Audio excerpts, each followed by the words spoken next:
ఉదయశ్రీ గారు నమస్తే అండి. మరి ఈరోజు అన్నా క్యాంటీన్లో శుభ్రత లేదు, చేతులు కడుక్కున్న వాటర్తోనే ప్లేట్లు కూడా కడుగుతున్నారనే కొన్ని వీడియోలు ఈరోజు సోషల్ మీడియాలో వైరల్ చేస్తూ ఉన్నారు. అసలు ఏ విధంగా రియాక్ట్ అవుతుంది దీని మీద? రాష్ట్ర ప్రజలకు నమస్కారం అండి. అన్నం పరబ్రహ్మ స్వరూపం అని తెలుసుకున్నవాడు నారా చంద్రబాబు నాయుడు గారు. ఆనాడు అన్న నందమూరి తారక రామారావు గారు. చంద్రబాబు నాయుడు గారు చాలా మధ్యతరగతి కుటుంబం నుంచి వచ్చారు. 2 ఎకరాల పొలం ఉన్న భూస్వామి ఆసామి నుంచి వచ్చాడు.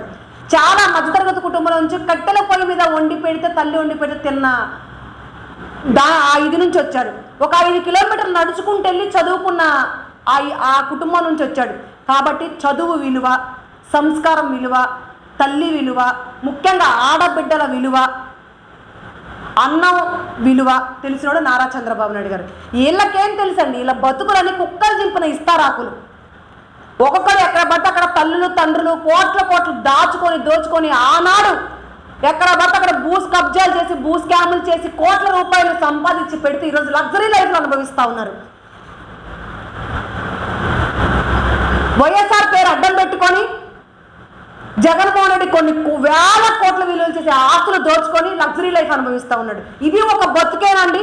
స్వచ్ఛందంగా తన కాళ్ళ మీద తను నిలబడి తన చదువు సంస్కారాలతో ఈరోజు ఇంత స్థాయికి ఎదిగిన నాయకుడు చంద్రబాబు నాయుడు గారు. అన్నం విలువ తెలిసినవాడు కాబట్టి అన్నా క్యాంటీన్లు ఓపెన్ చేశారు. అన్నా క్యాంటీన్లు ఓపెన్ చేసి ప్రతి ఒక్క పేదవాడు ఆకలి తీర్చిన పార్టీ తెలుగుదేశం పార్టీ. గత 5 సంవత్సరాలు వైఎస్ఆర్ కాంగ్రెస్ పార్టీ అధికారంలోకి వచ్చిన తర్వాత ఏం చేశారు మీరు? ఎవరికైనా పట్టెడు అన్నం పెట్టారా? 4 మెతుకులు పెట్టారా? ఎవరి కడుపైనా నింపారా? పొట్ట కొట్టడానికే వచ్చిన పార్టీ వైఎస్ఆర్ కాంగ్రెస్ పార్టీ ఆనాడు 5 సంవత్సరాలు. ఈనాడు పొట్ట నింపడం కోసం వచ్చిన పార్టీ తెలుగుదేశం పార్టీ, కూటమి ప్రభుత్వం. ఈరోజు అన్నా క్యాంటీన్ల వల్ల ఎంతమంది కడుపు నిండా భోజనం చేస్తూ ఉన్నారు, కన్నార పడుకుంటా ఉన్నారు. ఆకలి కోతతో, ఆకలి మంటతో, కడుపు మంటతో అన్నం లేక చనిపోయిన వాళ్ళు ఎంతో మంది వైఎస్ఆర్ కాంగ్రెస్ పార్టీ దౌర్భాగ్య ప్రభుత్వంలో గత 5 సంవత్సరాల్లో. కానీ ఈనాడు కడుపు నిండా 5 రూపాయలు టిఫిన్ తింటూ, 5 రూపాయలకు మధ్యాహ్నం భోజనం చేస్తూ, 5 రూపాయలకు రాత్రి భోజనం చేస్తూ కడుపు నిండా తిని అన్నదాత సుఖీభవ అని చంద్రబాబు నాయుడు గారిని దీవించి వెళ్తున్న పరిస్థితి.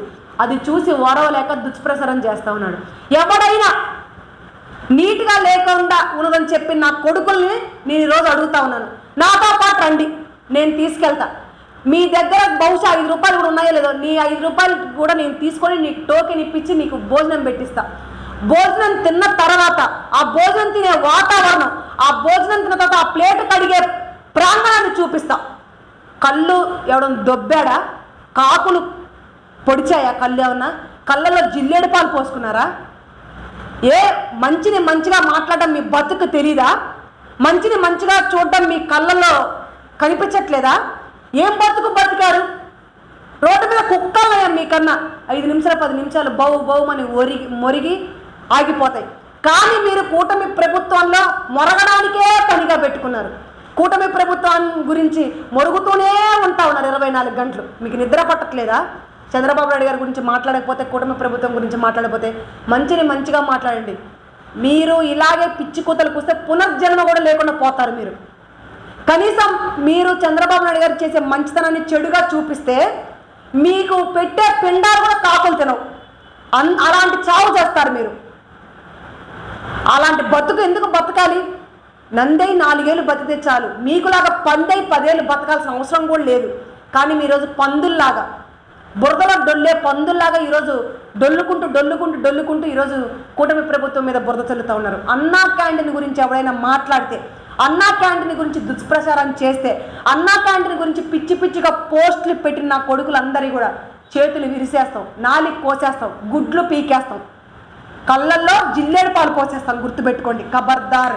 అన్నం పరబ్రహ్మ స్వరూపం. అది పెట్టేవాడే నా నారా చంద్రబాబు నాయుడు గారు. ప్రతి ఒక్కడి కడుపు నింపేవాడే నా నారా చంద్రబాబు నాయుడు గారు. ఈరోజు ఆకలి అనే మాట లేకుండా, నామ రూపాలు లేకుండా చేసిన నాయకుడు నా నారా చంద్రబాబు నాయుడు గారు. That is Telugu Desam party, that is Nara Chandrababu Naidu గారు, నా నారా చంద్రబాబు నాయుడు గారు. కాబట్టి ఆయన గురించి కానీ, ముఖ్యంగా అన్నా క్యాంటీన్ గురించి కానీ తప్పుడు కూతలు, కారు కూతలు, తప్పుడు పోస్టులు కానీ సోషల్ మీడియాలో వీడియోలు కానీ పెట్టిన నా కొడుకులు పునర్జన్మ లేకుండా పోతారని హెచ్చరిస్తా ఉన్నాను. ఇదే కానీ రిపీట్ అయితే ఒక్కొక్క నా కొడుకుని రోడ్డు మీద తీసుకొచ్చి మీ చెత్త నా కొడుకులు, మీ మినిస్టర్లు, మీ ఎమ్మెల్యేలు, మీ ఎమ్మెల్సీలు బట్టలు కూడా తీసుకొని నీవుడు కాదు మాట్లాడుతున్నా ఉన్నారే. ఒక్కరితోనే మాట్లాడుతున్నారు, కానీ మేము వాళ్ళ ఒంటి మీద నూలు పోగలేకుండా నిప్పేసి రోడ్డు మీద రాష్ట్ర ప్రజలందరూ చూసేలాగా తరిమి కొడతామని హెచ్చరిస్తా ఉన్నాను.